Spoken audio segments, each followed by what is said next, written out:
বাংলাদেশের রাজনীতিতে নতুন একটি পরিবর্তন অনিবার্য হয়ে উঠেছে।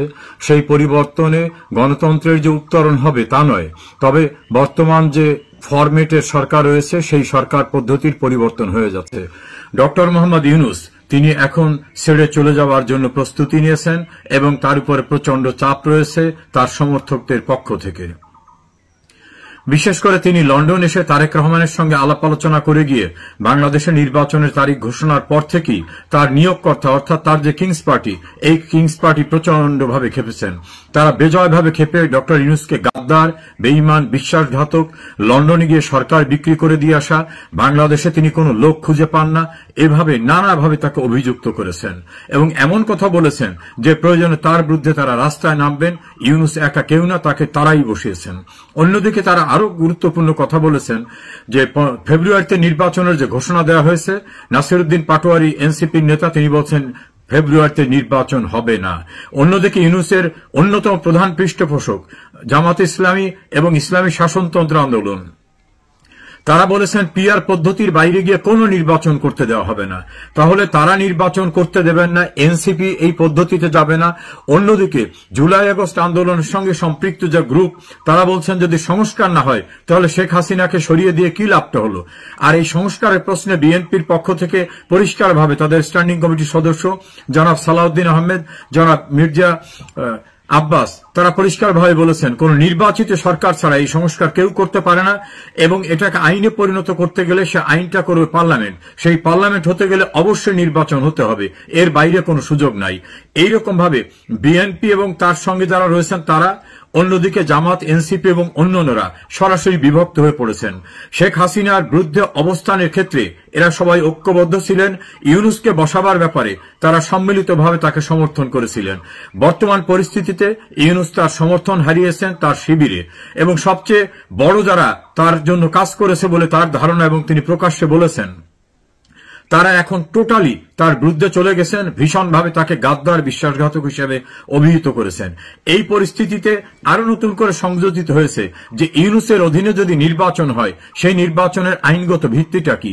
কারণ ইউনূস প্রধান উপদেষ্টা হিসেবে তিনি দাবি করেন এবং তাকে প্রধান উপদেষ্টা হিসেবে নিয়োগ দেওয়া হয়েছে, কিন্তু বাংলাদেশের সংবিধানে প্রধান উপদেষ্টা নামে কোনো পদ নাই, অন্তর্বর্তীকালীন সরকার নামে কোনো সরকার ব্যবস্থা নাই। তাহলে এই সরকারটা সম্পূর্ণরূপে অসাংবিধানিক সরকার। তাহলে অসাংবিধানিক সরকারের অধীনে যদি কোনো নির্বাচন হয় সেই নির্বাচনের গ্রহণযোগ্যতা থাকবে কিনা সেটাও অবৈধ হয়ে যাবে। এইরূপ পরিস্থিতিতে ইউনূসও মনে করেন যে তার এখন চলে যাওয়া উচিত, যেহেতু তার পক্ষে সর্বসম্মতিক্রমে আওয়ামী বিরোধী শিবিরের যে সমর্থন ছিল সেটা নষ্ট হয়ে গেছে। অপরদিকে তার নিজের যে সকল প্রয়োজন ছিল, নিজের মামলাগুলো প্রত্যাহার করা, নিজের সুযোগ সুবিধা, নিজের কোম্পানির সুযোগ সুবিধা, সেগুলো সব শেষ হয়েছে, তিনিও এখন ছেড়ে দিতে চান। সে কারণে নতুন করে একটি সরকার কিভাবে গঠন করা যায় এজন্য তিনি দায়িত্ব দিয়েছেন আইন উপদেষ্টা আসিফ নজরুল সহ আরো কয়েকজন উপদেষ্টাকে। তারা তাদের চিন্তা চেতনায় এভাবে তারা ভেবেছেন যে অ্যাপিলেট ডিভিশনে যে পেন্ডিং রিভিউ তত্ত্বাবধায়ক সরকারে সেটা খুব শিগগিরই নিষ্পত্তি হয়ে যাবে। তখন অটোমেটিক্যালি স্বয়ংক্রিয়ভাবে সংবিধানে তত্ত্বাবধায়ক সরকার সংযুক্ত হবে। সেই ক্ষেত্রে তত্ত্বাবধায়ক সরকার গঠন করতে গেলে সেখানে যে ফরম্যাট রয়েছে সেই ফরম্যাটে আছে সর্বশেষ অবসরপ্রাপ্ত প্রধান বিচারপতি। সর্বশেষ অবসরপ্রাপ্ত প্রধান বিচারপতি ডিসেম্বর পর্যন্ত যদি এই সরকারে মেয়াদ থাকে তাহলে হবেন বর্তমান প্রধান বিচারপতি সৈয়দ রেফাত আহমেদ। রেফাত আহমেদ তাদের পছন্দের মব সংস্কৃতির মাধ্যমে প্রধান বিচারপতি ওবায়দুল হাসানকে সরিয়ে তাকেই তারা নিয়োগ দিয়েছিল। ফলে সৈয়দ রেফাত আহমেদ এলে তাকে দিয়ে তার নেতৃত্বে তত্ত্বাবধায়ক সরকার গঠন করা যাবে।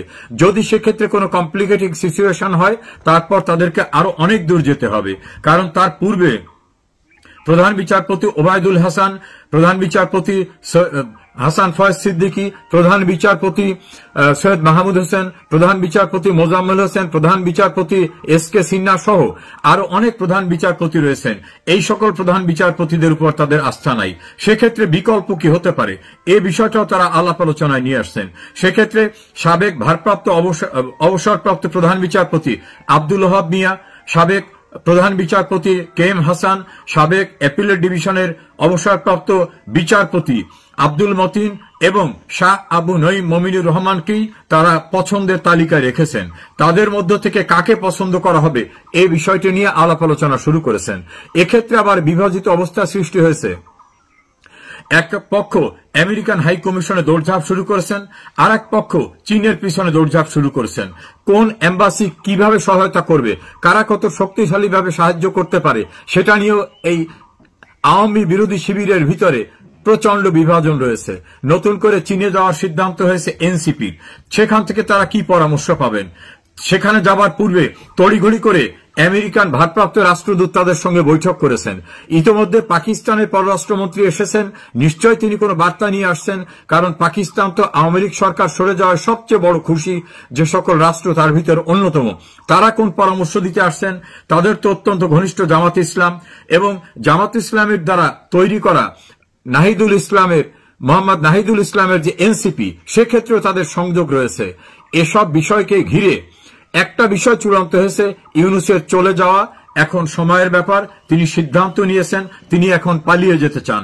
তিনি চান ছেড়ে দেমা কেঁদে বাসি এই অবস্থায়। কিন্তু ইউনূস যাওয়ার পরে কি হবে সেই বিষয়টি নিয়ে এখন আলাপ আলোচনা দৌড়ঝাঁপ শুরু হয়েছে। ইতিমধ্যে আইন উপদেষ্টা আসিফ নজরুল 3-4টি গুরুত্বপূর্ণ ব্যক্তিদের সঙ্গে বৈঠক করেছেন এবং তারা অতি সন্তর্পণে হাই কমিশনের সঙ্গে যোগাযোগ রেখেছেন। সেক্ষেত্রে আওয়ামী বিরোধী শিবিরের কথিত বুদ্ধিজীবী যারা, তাদের সঙ্গে আলাপ আলোচনা করছেন, রিটায়ার্ড কয়েকজন বিচারকের সঙ্গে আলাপ আলোচনা করছেন। চূড়ান্তভাবে বলা যেতে পারে, দায়িত্বশীল সূত্র আমাকে জানিয়েছে, ইউনূসের চলে যাওয়া এখন সময়ের ব্যাপার। নতুন করে কার নেতৃত্বে আবার নতুন ফরম্যাটে সরকার হবে সেটাই এখন দেখার বিষয়। আমি এ বিষয়ে আপনাদের আপডেট জানাতে পারবো আশা করি। যে যেখানে আছেন ভালো থাকবে। ডক্টর মোহাম্মদ ইউনূস তিনি এখন ছেড়ে চলে যাওয়ার জন্য প্রস্তুতি নিয়েছেন এবং তার উপরে প্রচন্ড চাপ রয়েছে তার সমর্থকদের পক্ষ থেকে। বিশেষ করে তিনি লন্ডন এসে তারেক রহমানের সঙ্গে আলাপ আলোচনা করে গিয়ে বাংলাদেশের নির্বাচনের তারিখ ঘোষণার পর থেকেই তার নিয়োগকর্তা অর্থাৎ তার যে কিংস পার্টি, এই কিংস পার্টি প্রচন্ডভাবে খেপেছেন। তারা বেজয়ভাবে খেপে ডক্টর ইউনূসকে গাদ্দার, বেঈমান, বিশ্বাসঘাতক, লন্ডনে গিয়ে সরকার বিক্রি করে দিয়ে আসা, বাংলাদেশে তিনি কোনো লোক খুঁজে পান না, এভাবে নানাভাবে তাকে অভিযুক্ত করেছেন এবং এমন কথা বলেছেন যে প্রয়োজনে তার বিরুদ্ধে তারা রাস্তায় নামবেন। ইউনূস একা কেউ না, তাকে তারাই বসিয়েছেন। অন্যদিকে তারা আরো গুরুত্বপূর্ণ কথা বলেছেন যে ফেব্রুয়ারিতে নির্বাচনের যে ঘোষণা দেওয়া হয়েছে, নাসিরউদ্দিন পাটোয়ারি এনসিপির নেতা, তিনি বলছেন ফেব্রুয়ারিতে নির্বাচন হবে না।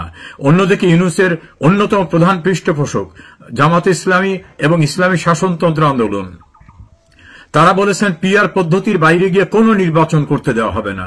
তাহলে তারা নির্বাচন করতে দেবেন না, এনসিপি এই পদ্ধতিতে যাবে না। অন্যদিকে জুলাই আগস্ট আন্দোলনের সঙ্গে সম্পৃক্ত যে গ্রুপ, তারা বলছেন যদি সংস্কার না হয় তাহলে শেখ হাসিনাকে সরিয়ে দিয়ে কি লাভটা হলো। আর এই সংস্কারের প্রশ্নে বিএনপির পক্ষ থেকে পরিষ্কারভাবে তাদের স্ট্যান্ডিং কমিটির সদস্য যারা